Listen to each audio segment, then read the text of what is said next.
Assalamualaikum warahmatullahi wabarakatuh. Izin memperkenalkan diri, nama saya Revi Daulan Safitri, NPM 22310001, semester 3 Pendidikan Matematika. Di sini saya akan melengkapi UTS Filsafat Matematika yang berjudul Problem dan Jenis Pengkajian Ilmu. Baik, langsung saja kita masuk ke materinya. Di sini ada 3 topik. Yang pertama yaitu pengertian problem dan ilmu filsafat. Yang kedua bidang kajian ilmu filsafat. Dan yang ketiga yaitu manfaat mempelajari ilmu filsafat. Oke, kita akan bahas topik yang pertama yaitu pengertian ilmu filsafat. Pengertian ilmu filsafat. Ilmu filsafat merupakan telaahan yang ingin menjawab berbagai persoalan secara mendalam tentang hakikat sesuatu, atau dengan kata lain, filsafat adalah usaha untuk mengetahui sesuatu. Yang kedua yaitu bidang kajian ilmu filsafat. Bidang kajian filsafat ilmu, ruang lingkupnya terus mengalami perkembangan. Hal ini tidak terlepas dengan interaksi antara filsafat dan ilmu yang semakin intens. Bidang kajian filsafat matematika dapat diartikan sebagai suatu wadah pemikiran untuk menegaskan kedudukan, fungsi, dan peran dari matematika tanpa mengurangi substansi isi bahan kajian matematika. Oke, di sini ada beberapa bidang kajian ilmu filsafat, yaitu ada 5. Yang pertama, kosmologi.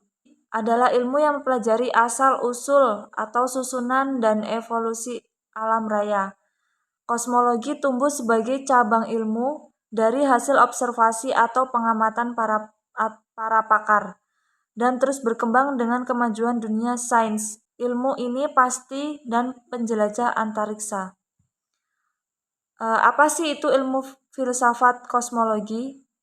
Ilmu yang mempelajari evolusi dan pembentukan alam semesta. Seperti dalam ilmu lainnya, ada hubungan antara teori dan eksperimen dalam kosmologi. Meskipun ada beberapa teori tentang bagaimana alam semesta dimulai, yang paling banyak diterima adalah teori Big Bang. Selanjutnya yang kedua, ontologi. Secara harfiah, kata ontologi berasal dari bahasa Yunani yang berarti karangan atau kumpulan bunga. Pengertian ini kemudian disimpulkan menjadi sebuah kesimpulan dari berbagai karya sastra. Istilah populernya ialah bunga rampai.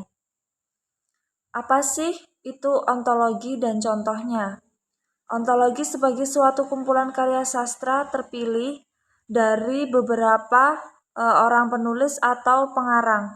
Istilah ontologi sendiri kemudian banyak ditemui pada karya sastra, dan contoh ontologi antara lain ontologi esai, rasa, ontologi puisi, dan ontologi cerpen.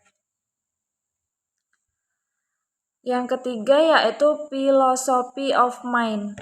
Apa sih itu philosophy of mind? Filsafat pikiran atau philosophy of mind adalah cabang filsafat analisis yang mempelajari kodrat pikiran, peristiwa pikiran, properti pikiran, kesadaran, dan relasinya dengan tubuh atau raga fisik, terutama otak. Adapun masalah pikiran raga atau mind body problems dalam philosophy of mind yang paling utama, yaitu relasi. Yang keempat, epistemologi adalah cabang dari filsafat yang berkaitan dengan hakikat atau teori pengetahuan. Dalam bidang filsafat, epistemologi meliputi pembahasan tentang asal mula, sumber, ruang lingkup, nilai validitas, dan kebenaran dari pengetahuan. Yang dimaksud dari epistemologi adalah teori pengetahuan yang berhubungan dengan hakikat dari ilmu pengetahuan, pengandaian, dasar-dasarnya, serta pertanggungjawaban atas pertanyaan mengenai pengetahuan yang dimiliki oleh setiap manusia. Dan yang terakhir yaitu aksiologi, merupakan cabang filsafat ilmu yang mempertanyakan bagaimana manusia menggunakan ilmunya. Jadi yang ini ingin dicapai oleh aksiologi adalah hakikat dan manfaat yang terdapat dalam suatu pengetahuan. Aksiologi berasal dari kata Yunani yaitu aksion dan logos, yang berarti teori tentang nilai. Yang dimaksud aksiologi, dengan demikian aksiologi adalah salah satu cabang filsafat yang mempelajari tentang nilai-nilai atau norma-norma terhadap suatu ilmu.